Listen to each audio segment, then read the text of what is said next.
kemehie oziri muzo memuma ononeri igwe nene maya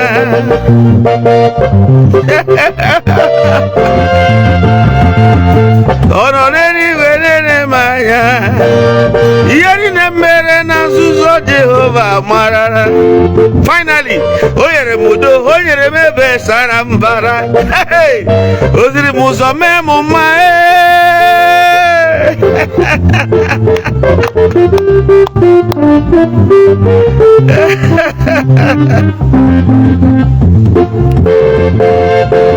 This is my first public appearance.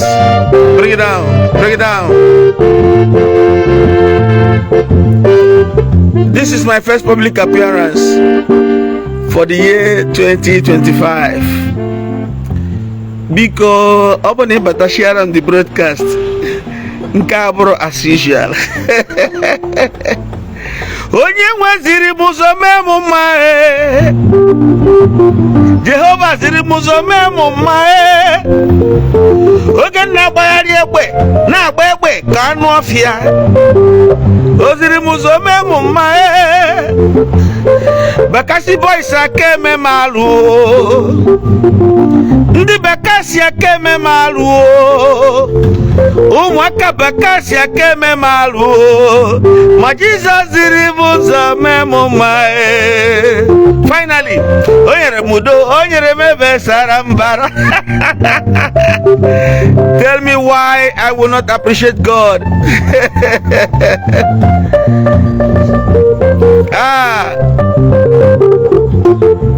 This is my first public appearance for the year 2025. I don't appear publicly till the 12th day of January. I give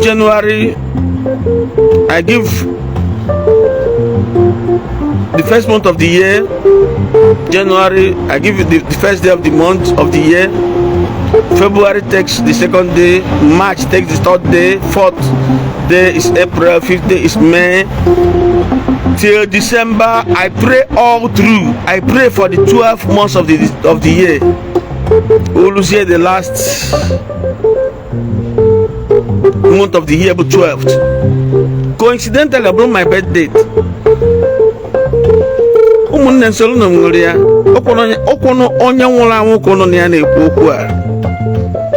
It's a dead man that is talking to you.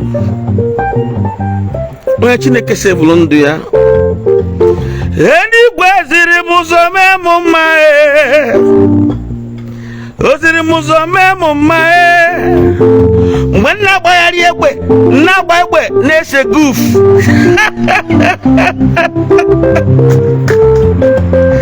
mgbe na-agbagharị egbe na-agba egbe na-ese goof oziri muzo memuma why won't I be happy? And finally I have clocked 51. Finally, we're 51. Still counting. Good morning, good afternoon, good evening, wherever you're watching us from. Afambi from Ononye. Mwachukwu nechalanya decided to save. Mwachuneke nechalanya decided to save, to keep his life, to spare his life. Maka ewopu Chineke. I the 5. Bakassi boys gburu 3. 1 gbafuo. Nwere eme ebe ọ nọ taa. Mana adị m ndụ. Because before the arrival of Bakassi boys, Jehova alụọ n'ọlụ ebe n'isi m. Ọ chọrọ ka ndị ndụ.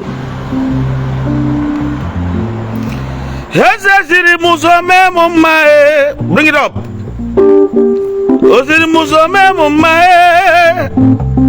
oge na wayari na gbegbe na-ese goof. Oziri muzo memuma ononeri igwe nene manya. You will not understand. Do you think I just came into this world as a priest? Mbana. On whatever I see, o wala be Chineke si kpọpụta anyị. Ọ bụ na ịbụ onye nne gee m ntị. Gwa mama gị ka o watch this broadcast. Call your mother to watch this broadcast. Nne m fụrụ ịwa n'aka m. Nne m ụlọ m fụrụ ịwa n'aka m. Nne m fụrụ shege n'aka m. Those days, it was unfortunate that I never knew what I was doing. Thank God for today.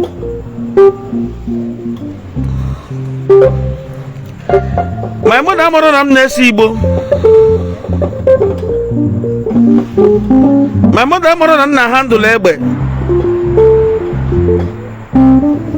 My mother I'm a gang. But she kept on praying. She kept on praying.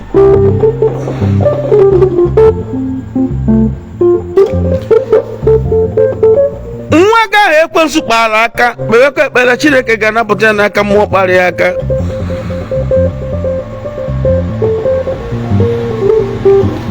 Ebe Chineke mechara ebele, zanna m ekpele. Nne m tara afọ n'aka m. My father died 37 years ago. Nna m nwụrụ 37 years ago. My mother became a widow. Mana the issue abụrụ that my mother bụ a widow. Na di ya nwụrụ. Na the issue bụ na o nwee nwa ọ mụrụ bụ headache isi na-awụ ya na-eme ebe a.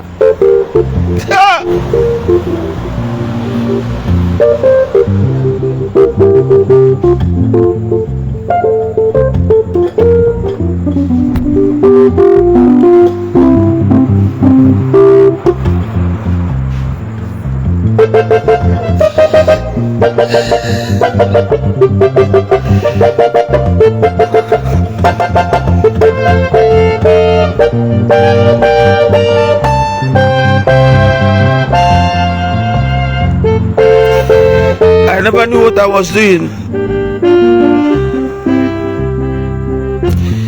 I never knew what I was doing.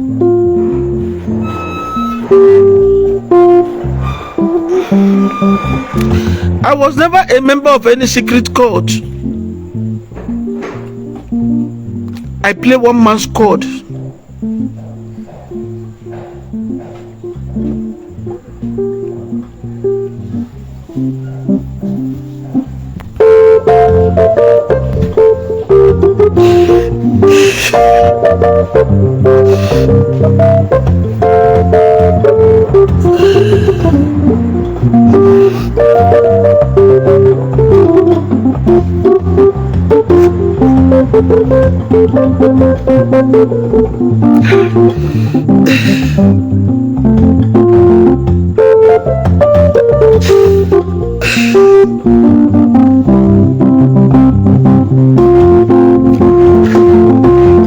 I don't want nego. Bring it down, please. I don't want nego. I don't want nego.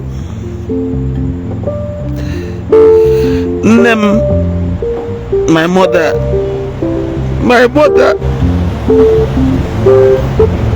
I don't like telling this story.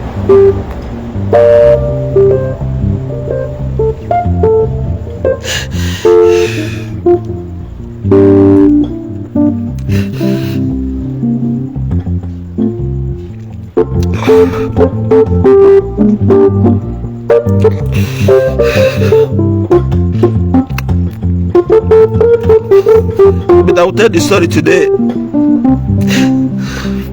I'll tell the story today.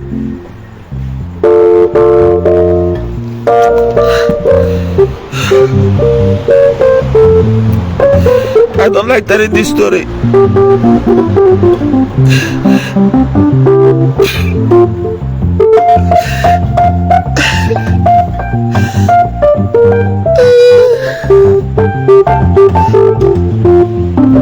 I may not be able to continue with this broadcast. I may not be able to continue with this broadcast. Mana ọ bụ na ịbụ onye nne ịmụtara nwa na-enye nsogbu mebe ekpere n'isi ya. I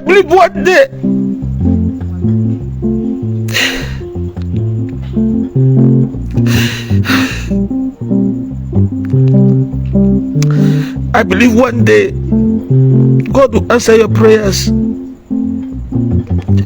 the way God answered my prayers of my mother.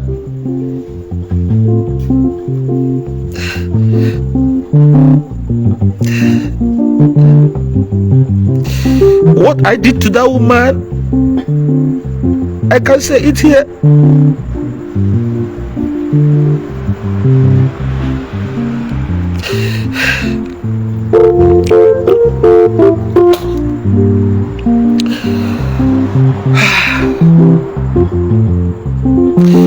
What I did to my mother, 1990, 1991, 1992, 1993, 1994, 1995. I can't say those things here. No, I cannot. No, I cannot.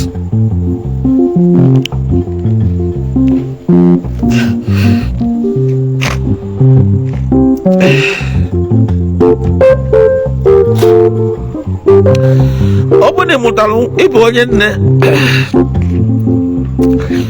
Obone bo onye nne.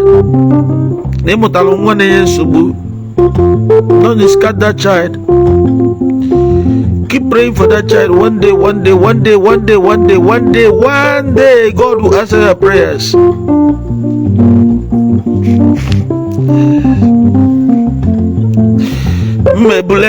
Bring it down. Bring it down.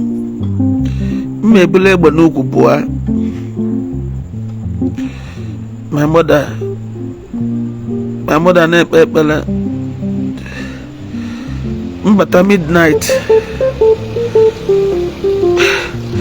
but at midnight, my mother will still be praying for me. Jana windy agenti. Or bring that keyboard down. But on a windy agenti. Don't let paper not one mafa. Never net paper not one mafa. Because she believed that one day God will answer her. My father died 37 years ago. My mother chilled without anything. My father that we are to be helpers. As helping hand. They never cared. Anya fadinani. Ani hagele. Hele chanene nulani. Today what is happening? There are things I cannot say here. But I thank God for my mother. She kept on saying it. Nobody wants to more.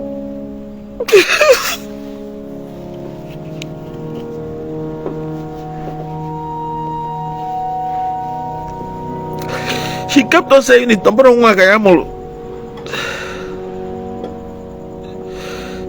Na mo na nwa ya mụrụ bụ onye osi Chineke. Na nke a na-akpọchibidi ya ụzọ.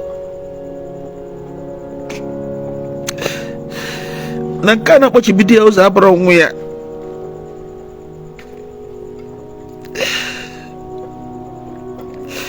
My mother kept on saying it.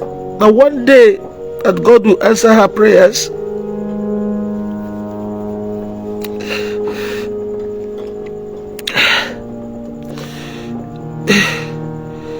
It wasn't an easy journey.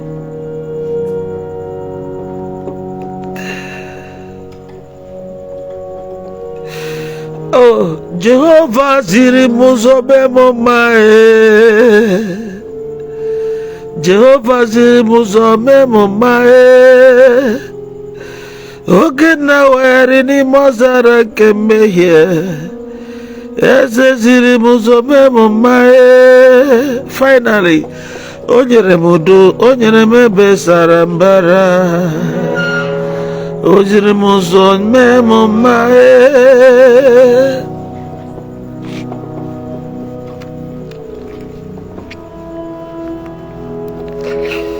Iye friends ji webam. Iye friends ji webam ajonwa. Then that was 1992, 1993, 1994. Iye friends ji webam ajonwa. The full meaning bo ajo nwasio wele banne na afọ. Because they know my father. Someone number a preacher. The man name of mama and name a prophetess. Keduka a preacher. If Ramon on your late. True week. Na a prophetess get you twice. We muta nwa na-eme ihe ahụ na-eme those days.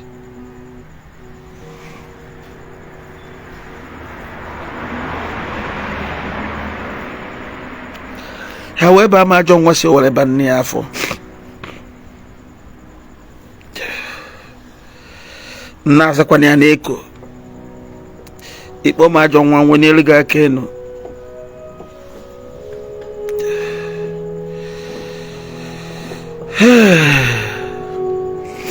By the grace of God, a time came. God decided to deliver me. Okomo to see her.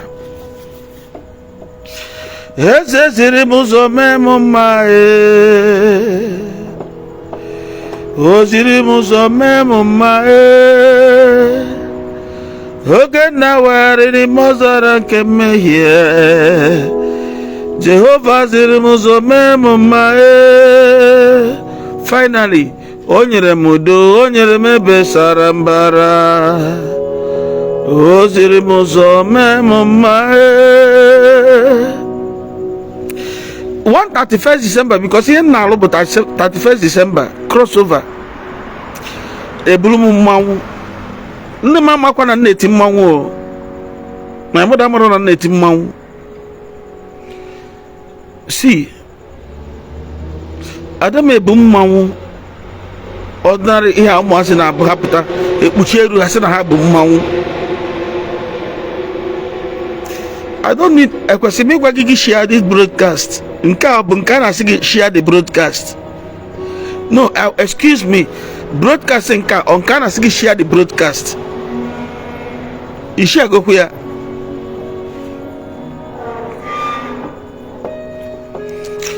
Let me tell you. My mother na nebu mmanwu. And the mmanwu nebu abụrụ nke ụmụazị na-ewere akwa kpuchie eru ha na-eme ọbụrụ ya bụ mmanwu. I dey carry masquerade.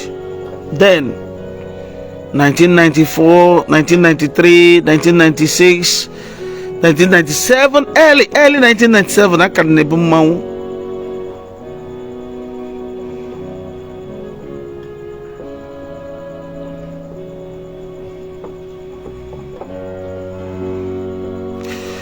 One day, because that 31st December, book crossover night, on aku 11, njebulu mmanwuta. Mba kanji a hot. Ndi muna ha nwere issues. Maka mmanwu ma abụrụ mmanwu ụmụazị. Mmanwu nebu den abụrụ mmanwu ụmụazị. Ibulu nwa agbọghọbịa mgba ga-enyi eju chebiri na 31st December mma apịawa gị azụ. That was then.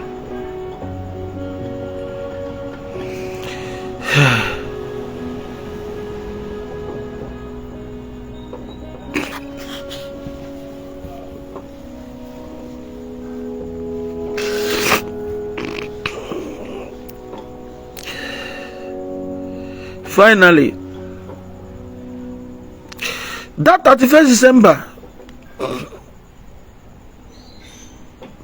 we bring Mampoa, Bacham Pampa, Nabata, Benham.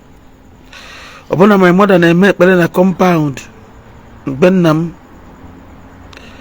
Buffalo Mount, Corner Bata, Bedia, Nangoboso. My mother will up also. If was here,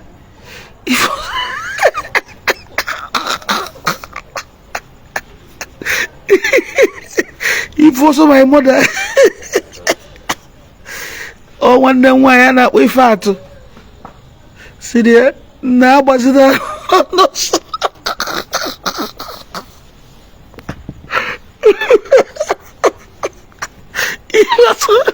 he was my mother that night. She didn't give a look of me. God have mercy on me.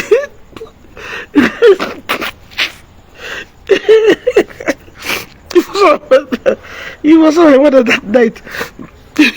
No more na better beer. No more na better beer. No more no when I even more. But my younger sister Manomo Budimau was a neighbors in a no way. If my mother Nandua Adroma and about everything can get kuna camera. Mabulkoma, if I dealt with the woman, I really dealt with her without mercy. This is 37 years my father died. I want to share about this broadcast, share the broadcast too, because this is not ordinary. If I brought the ordinary like everyday broadcast, and if you know me, you know I don't do public appearance till the 12th day of every year. I don't know where I was born on the 12th day of January, and every year I give first day of January to January, second day to May to February, third day to March, fourth day to April, fifth day to May. I do it for 12 days, which is December.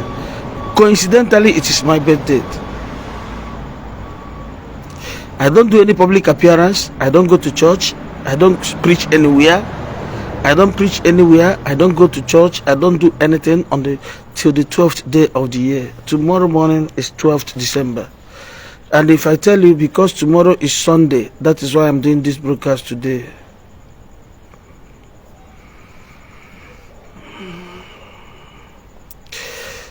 Finally, after all torments, after the way I tormented my mother, after the death of my father, do you know I dropped out from school? I was in DMGS, Dennis Memorial Grammar School on nature, with Obi Kubana, them, they are my classmates and all that. After the death of my father, I dropped out from school.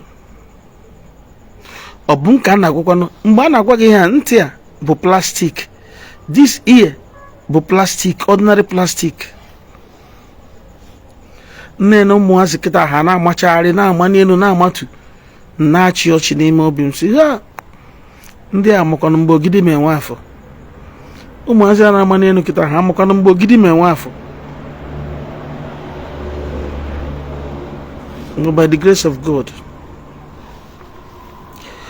Oh, Anyana, Venerable Dr. JPC Okeke pick interest in my matter because he served my father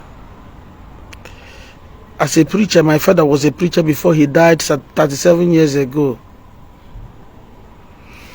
JPC Okeke picked my case as his case. He vowed to arrest me.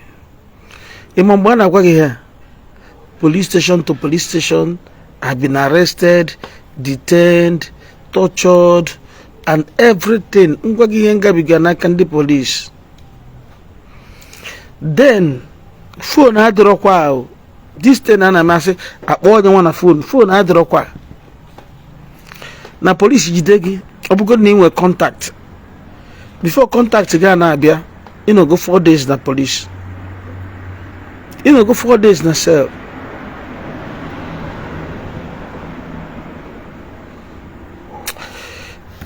Every mother that is watching me, if you can send this video to your mother, now share this video so that you play it where your mother is. Encourage your mother. Every mother keep on praying. The same God that answered my mother and delivered me will answer that woman. Either that mother is watching me now, or na watch him now.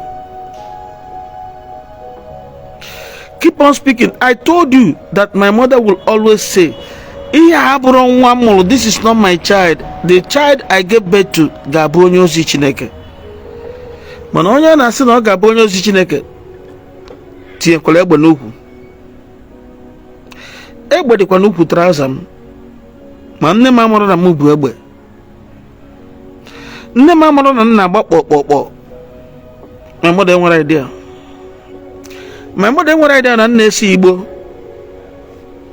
My mother never knew na nna aṅụ goof. My mother never knew na nna eti mmanwụ. Ọ na-afụ mmanwụ mana ọ mara m nke bụ nwa ya. Ọ mara na nwa ya na-ebu mmanwụ.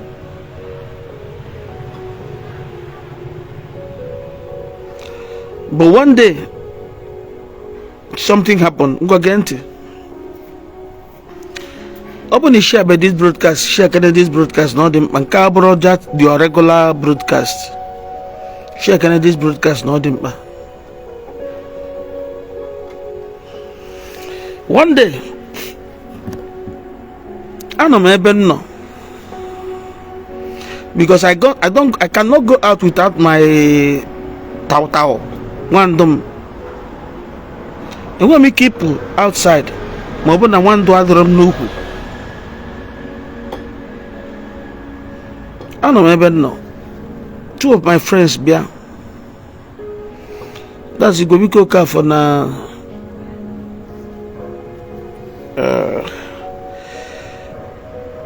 Ugo Montanya. Yeah, I'm in 1995. Yeah, I'm in 1995. For Webia. Say, how far can be an old me? I said, I said, okay, no dozy, no one hand dozy, no, so a bit of dozy, just and I call no if I come on name arrangement. I'm more on na Mua, he can the police Google. You can never come from police to police. Police no no bose mekatana ma arrest ike arrest him go ha. Iwe taze case na police. Owu ya ma agwa ga ebe a ga hekota na eziokwu. Imokona ndị na-abịa ebelum na police bụ top politicians. Police jide m. Ndị na-abịa ebelum bụ top politicians. I will not mention their names. Anambra politicians. But before he went to her, because the phone had drawn then. Before he went to her, he had not give reasons. He gave you some connection. Can I'm then to a clock of 51. Because once it is 12 noon. Once it is 12 midnight now, Bania a clock gone 51. Okay. Because na phone adro then police hid them before a phone in the gabi belum and on them 4 days. Because na gets yosi this person na go Joto. That's that famous well-known senator, though now late. Nakaji political talk here. kedu ihe nkwu kita political talk the person can now o send there save okay can you reply for send there some one name lawyer abia bokuta na police nke ọzọ ejidekwa m ebe ọzọ police jidekwa m onye ga-abịa ka ịgbapụta m ga-abụ a top politician mma akọsi ihe niile ahụ ebe a at a time iwetazie kesi m na police ndị police adịgo tired because I'm gonna hang with them. Now a famous person, a top politician must come for my rescue, for my bail. Open what I remember now. Piano makana share button because not chide kecho kanden don wedding do later. If not, the guy I'm on one na if from on onye. Tomorrow morning I'll celebrate my 51st birthday. I'm on the day. I'm about the date, 12th January. So I don't celebrate birthday. What I celebrate is birth date. Because I'm not sure of the day, but I'm sure of the date.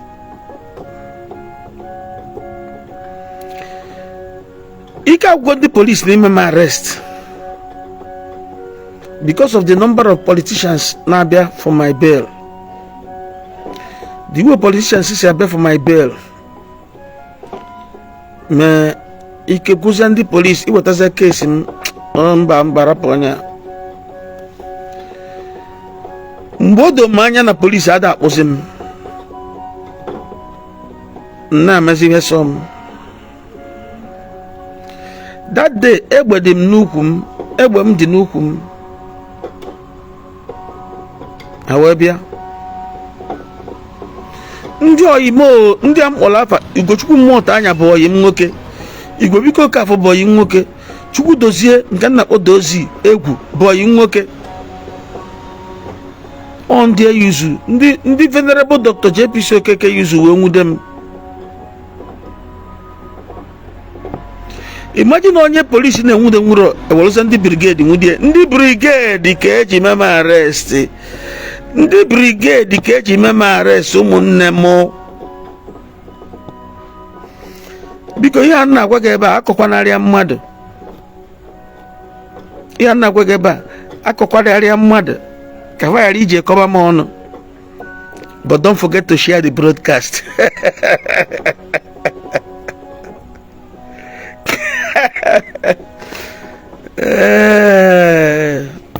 Ebe na-ewute m agwụchana the aspect of how I dealt with my mother those days.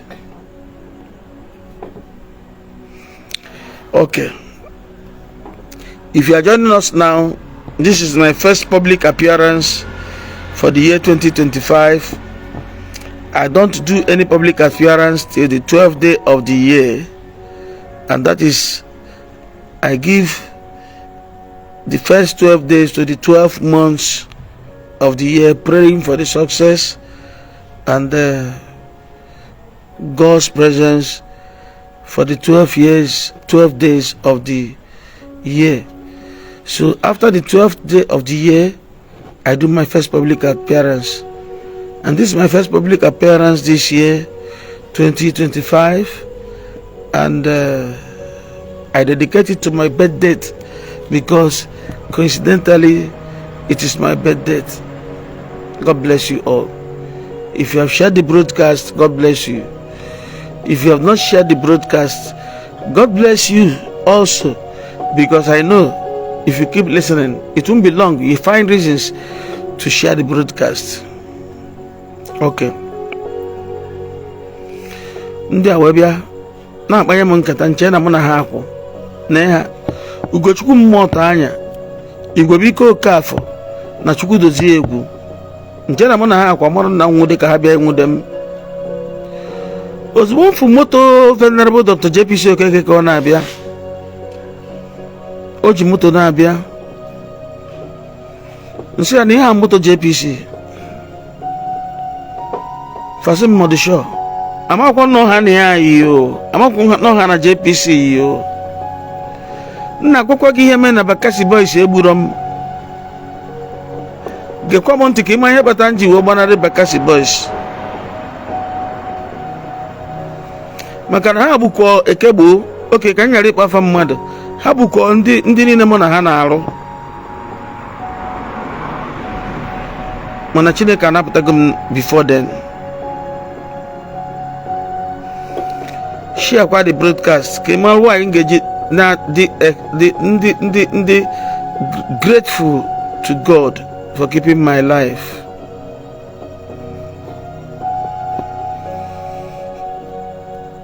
Mgbe m na-agwa ha na moto JPC dị ihe a otugo anyị na moto ọ gbagozi breki ka mmegharị ya igwe biko ka fọ wesi na azụgwunde m pịam amụrụ m ọnyanwa mmekwu exactly the person mile egbe m. I cannot say for sure the particular person that merely my bobo ami problem n'ukwu m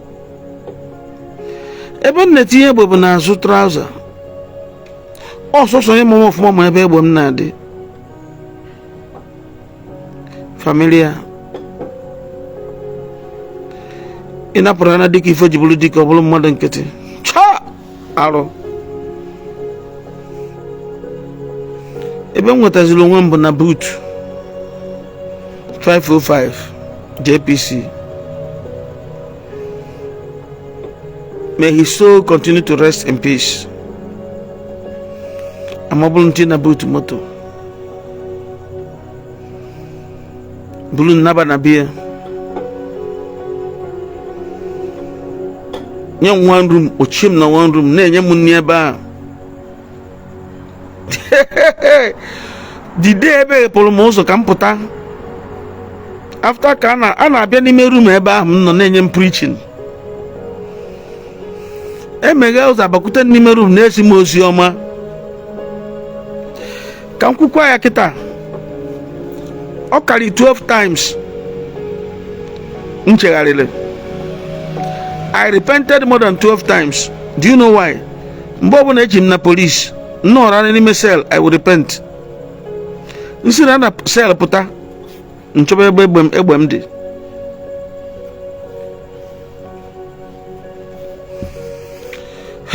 akụkọ erika nnọọ n'ime cell nchegharịa nsi na cell pụta nchọba ebe m aṅụ Igbo ụmụazị na-aṅụ Igbo kịta onweghị ha afụrụ onweghị ha aṅụrụ ha aṅụbeghị Igbo ụmụazị na-aṅụgharị Igbo kịta ha aṅụbeghị Igbo. I know what I'm talking about. Aṅụgidere m Igbo anya m mechie permanently.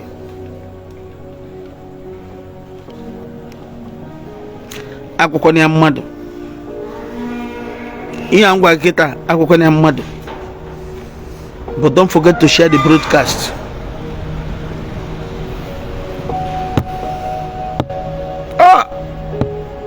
Rosiri m ụzọ mee m mma Jehova ziri m ụzọ mee m mma oge na-awagharị n'ime ọzara nke mmehie Jehova ziri m ụzọ mee m mma o nyere m udo o nyere m ebe sara mbara o ziri m ụzọ mee m mma Okay, I'm gonna get comment. I'm rounding off. And my chikota. Ndị awa mabụrụ ntị na boot moto jee na be JPC kpọchie m n'ezi m ozi ọma. The day akpọpere m na vicarage ya na father's house ebe ụkọchukwu na-ebi. Mpụta gagharịa for the first time after ka akpọchi m n'ime room ebe a. And ezigidego m ozi ọma nkweta nkwa na mama amizi egbe ọzọ. Egburukwa m mmadụ. I didn't shed blood, mana m ga-emenwe village agba ọsọ mgbe afọ arụ ne ka ndịkwa mgbe ahụ 19 years 20 years 21 years mana ihe eji mara m den bụ ajọ nwa si owere ba nne ya afọ maka na my mother bụ prophetess ama ama my father bụ an evangelist keze ebe nsi bịa ife m ekwu erika mana ọ bụrụ taa ka nchịkọta let me round off ị mana emepere m ka m flight mpụta from ebe ahụ akpọchiri m 2 days later mgbe a n'okpuru moto JPC lose clutch plate ejele tupu ọ teta ụlọ n'ụtụtụ ele na clutch plate ya anyway let me not go there mana mmadụ meta ati ihe mmadụ mere too much but I thank God for today ụbọchị ebe m ga-amụ ọrụ njem chọọlụ finally this is where I am today.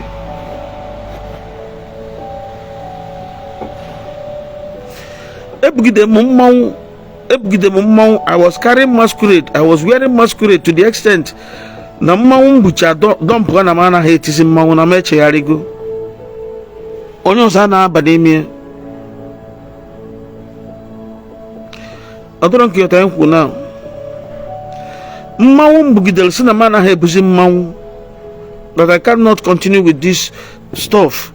God has given me reasons to worship him. I am not saying that na ndị na-ebu mmanwụ mere arụ all culture, all our culture, mana nke bụ eziokwu bụ na mmanwụ dịkwa ọ nke maka iburu ihe ebu nke ahụ ịma mana ifuru nke a m na-ebu ị gaghị ebu nwunye mmanwụ ahụ na-ebu den ị gaghị ebu nwunye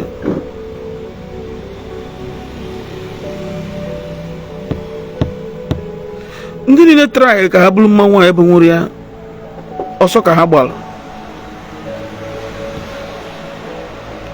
mmanwụ a wee dị digide ebe a wee lekasịa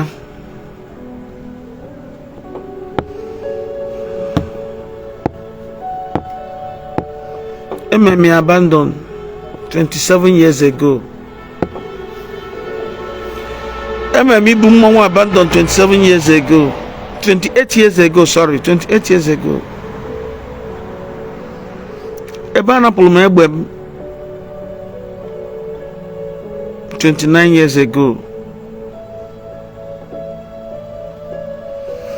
By the grace of God, I am what I am today.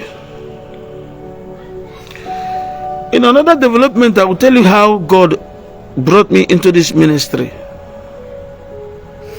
Men amaga hana madego we ekpere for any reason. Do you want to know the bond between men and widows and orphans? The bond between men and widows and orphans bu afofo muama nemtal as a widow. 37 years in Namjiwudi ha. My father died 37 years ago. My mother then, a widow, the inside widowhood.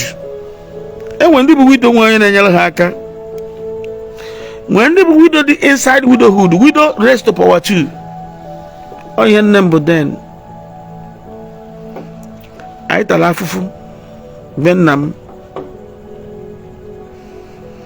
At the time, my father was saying, and he had a and they sold everything, thinking that nobody will rise from my family.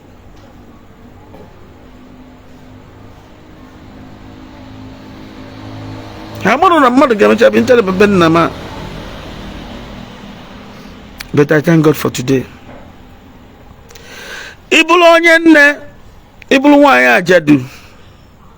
Ibulu nwaanyị dị nwụrụ anwụ ọ dịka gasị na olileanya dụrọ eji m ihe nne m gabigara wee maa na olileanya dị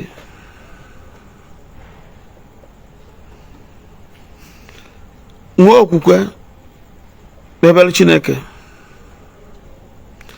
one day ọṅụ nne m na-enwe today gị nwa bụ onye nne di nwụrụ anwụ ị ga-enwekwa ọṅụ a. I told you here that when my mother died, the headache my mother will abro just now. Sorry, when my father died, the headache my mother will abro na die nwụrụ. Na the headache my mother will bụ na mụnwa bụ problem here. Enyegide my mother nsogbu, nyegide my mother nsogbu, nyegide my mother nsogbu. Mana ekwesu ji ma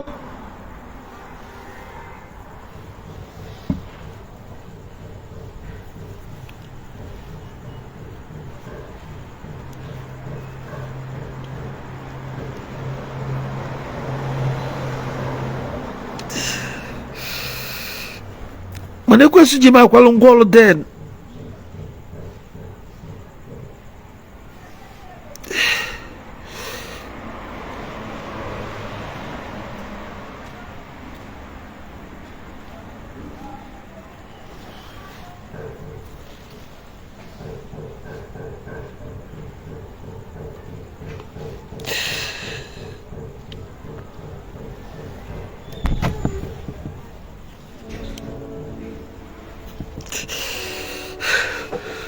Mana ekwesu ji ma kwalụ ngwa ọlụ den amụrụ na a time shall come when God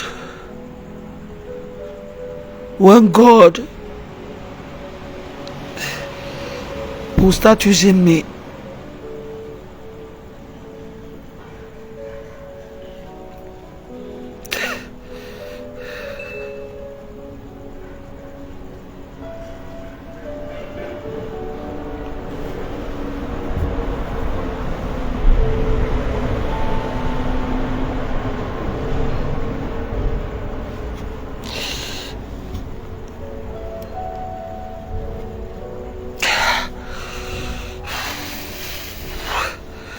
Okay, let's roll it now.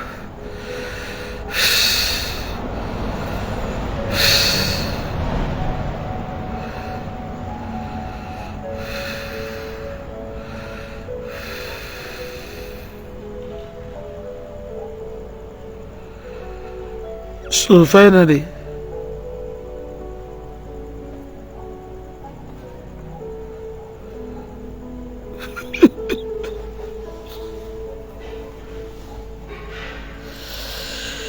but the truth is that I didn't know what I was doing.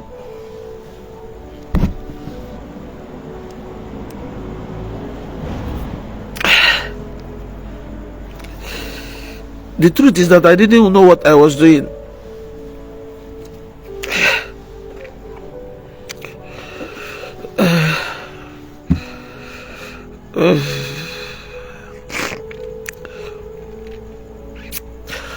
Can we please end this broadcast?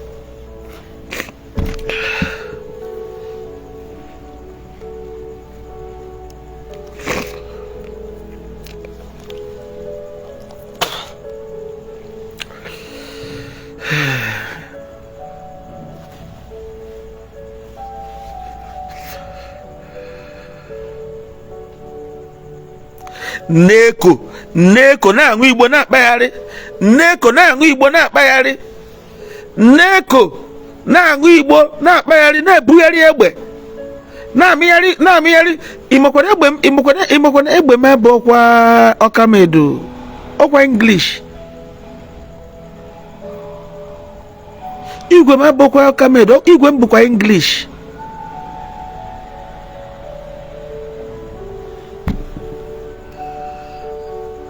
Na-achụ ndị mmadụ ọsọ anyhow.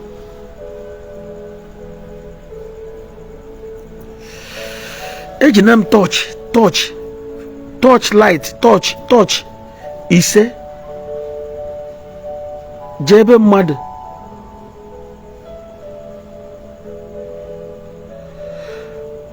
Gbanyesịa torch ya on, wolu tube kedosie ya somewhere, kụọ aka, emepe ụzọ.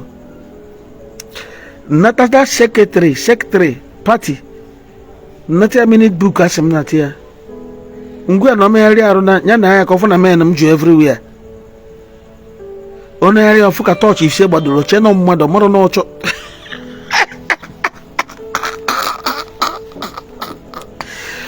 ego touch ekedosi ya n'ukwu isi debesia mana enu tank denu GP tank debesia touch ya na point na door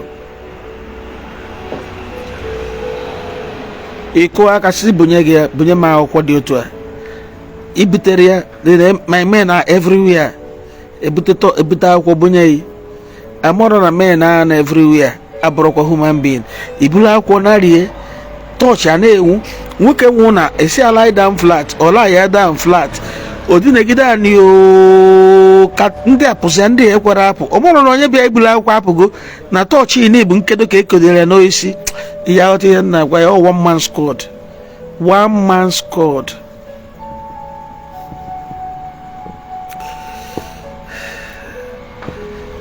Jesus emerigo na ndụ m using Venerable Dr. JPC Okeke now late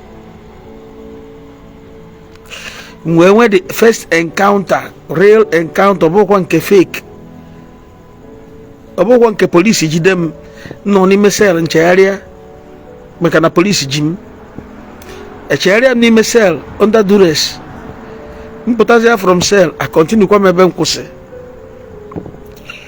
but the real encounter bụ divine encounter but through JPC Okeke Venerable late using Ugochukwu mmụọ anya dozie egwu and Igobiko Kafo.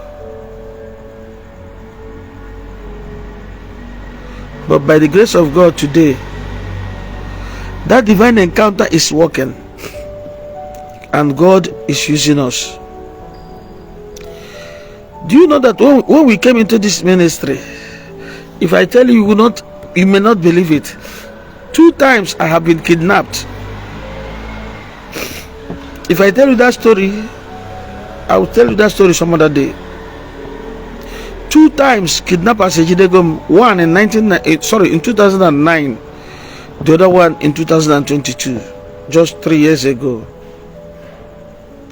And I was released without ransom. In one of the occasions, the kidnappers killed one of them in my presence and told me that somebody has died on my behalf, that I should go. The kidnappers that kidnapped me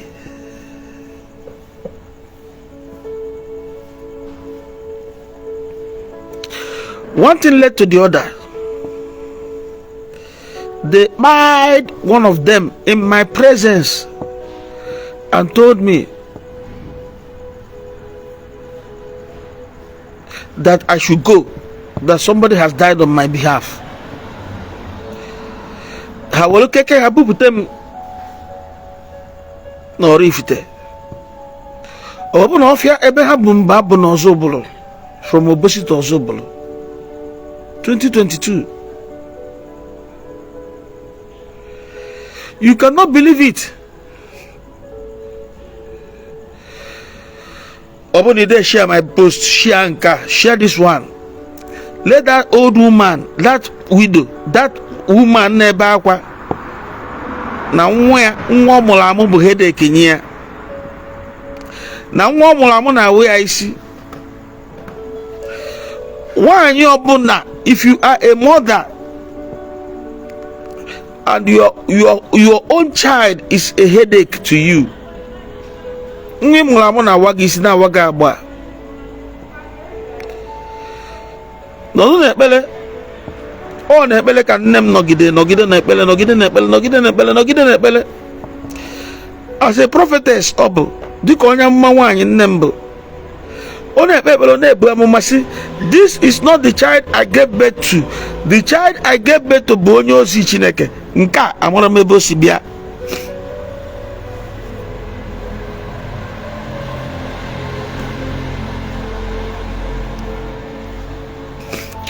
But finally,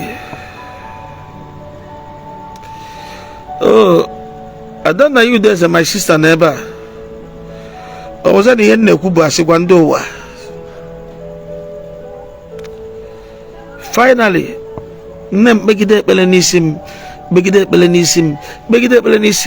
every midnight. My mother now Moyanisim every midnight. my mother na mo any sim kan woni to nu ko na ni fe neku no na eba she's there on ebe ni opugo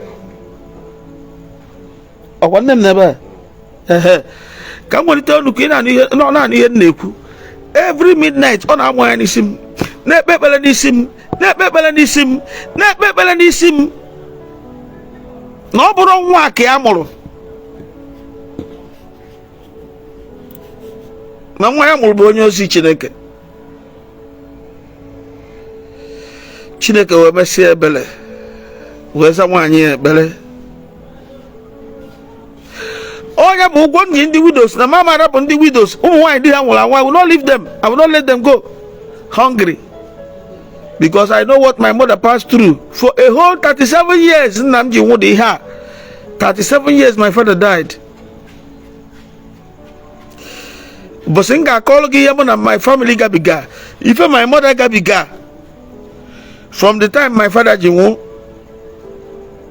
37 years ago kosi zugida tagida afọ dia my rimana ya liro nwaanyị nwụrụ n'onye na-esi ya mgbachisi ike ọkwa afọ anyị tara afọ ọkwa afọ my mother suffered as a widow and I vowed never to let any widow suffer. Any widow that is around me will never suffer what my mother suffered. No widow around me will suffer what my mother suffered after the death of my father. Did my mother suffer? Woo! My mother really suffered. Did we, as fatherless, did we suffer? Don't talk about it. Nembamadu was judge.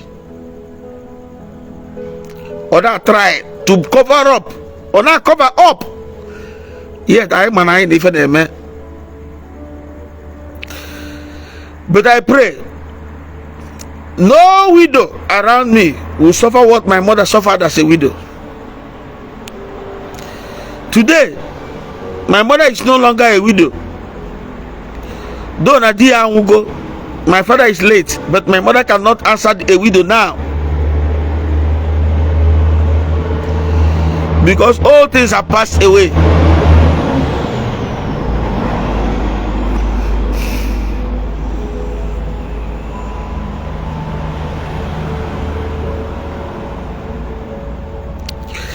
Do you know how many times I'm gonna escape death? Nah, back if accident uku pull me here.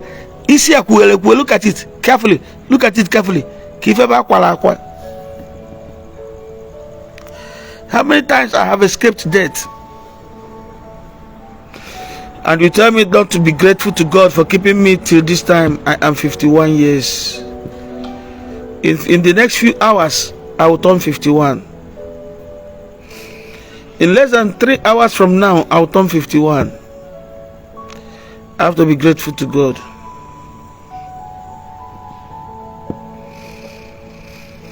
So many things about me. I'm going to go one day. Okay, do you know now after my deliverance, after God gave me salvation, using a venerable Dr. JPC Okeke late Ongo, and the brigade be a member arrest. Imagine, only care go on the police. He came up on the police. He came go on the police. He came member arrest go on the police. Oh, when Kadan Nambia no Enugu underground cell. Ebulum from it Obosi police station. Bunam State CID Oka. TM na cell. From State CID Oka. Chief Senator Anioko, sorry, I don't want to mention anybody's name. Biaba for me. A move on from CID Oka, Bunam Area Command. From Area Command, from Watakwa, Ndia Nashi Pavok, Watakwa Benno, Biaba from me. Ewe Bunam Enuguku underground cell. One on Enuguku underground cell. Ah, that name of your region. Umon name can go down. Even if the match or you can queer. Do you know na mmadụ abịago yana ndị police resolve ka e wesie this life. I will not continue with this one. My God, security issue.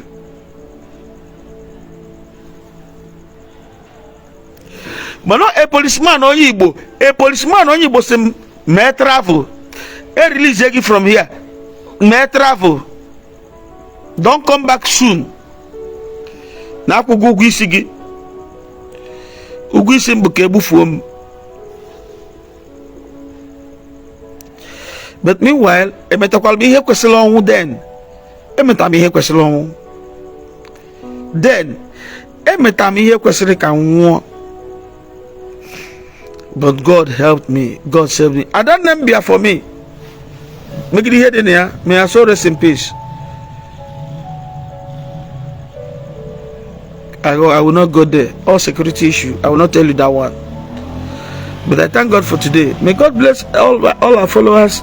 May God also bless all that shares this post.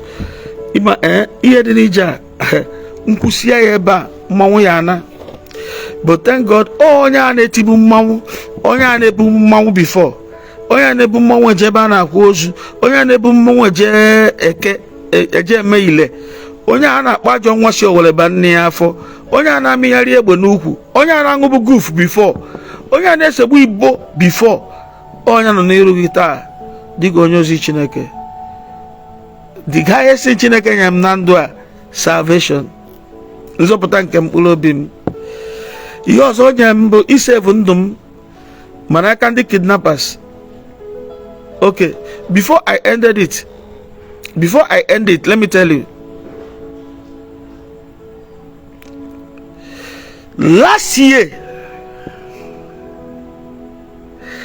obodo na-esonye na social media, o nwere mgbe egburu one prophet, ndị ntọ gburu one prophet nọ na Anambra State, ma kpọkwa afa mmadụ onye sizikwa n'ọnya ọbụrụ ya. O nwere mgbe ndị ntọ bụ one prophet bepụta isi etinye na nylon bag dọba n'akụkụ arụ ya, isi dị iche, arụ ya dị iche n'ọfịa. Ọ gbaa n'ịntanet. Now in 2022, the kidnappers that kidnapped me told me that they were paid to assassinate me. Opening their some na Facebook here,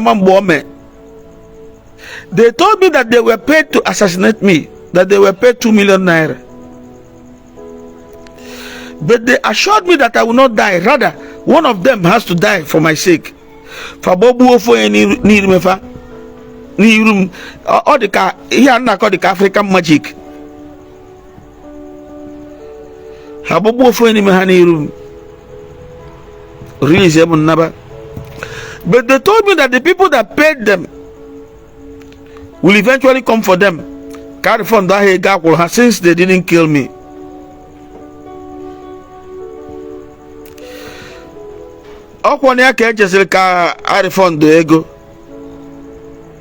Kidnappers nande kwuru ka egbuo m won't be problem.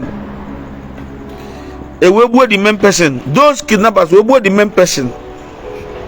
Come share the broadcast. The main person handed the money over to the kidnappers. How is ya go able na hebu muri from on onye has BAC Tis in an nylon bag, Ejem burial, and Magwagin obodo, Manibolo Anambra City, my ben neku. In on a social media, I got me him neku last year. O told him, and we make equal no about knock it out. But it has to end. Join me to thank God for keeping my life till today. Join me to thank God for my mother. That woman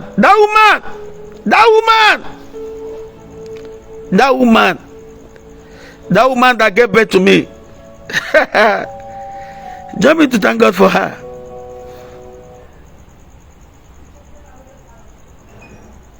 Join me to thank God for my new age. In the next 2 hours, I will clock 51. You that is watching me, you that is sharing my post, may God give you longevity. May you live long. I'll come out Roma, man. I'll come out the Gumma now. I'll come out Roma those days, man. I'll come out the Gumma now. Because God has arrested me and God is using me. If you are following this page, may God bless you. Ephraim Ononya is my name. I don't need to cry again. It is over. I don't need to cry again. All I said to myself is, happy birthday, and so shall it be. Share the broadcast if you have not done so, and may God bless you. This is my first public appearance in 2025. Our broadcast continues after now. God bless you all.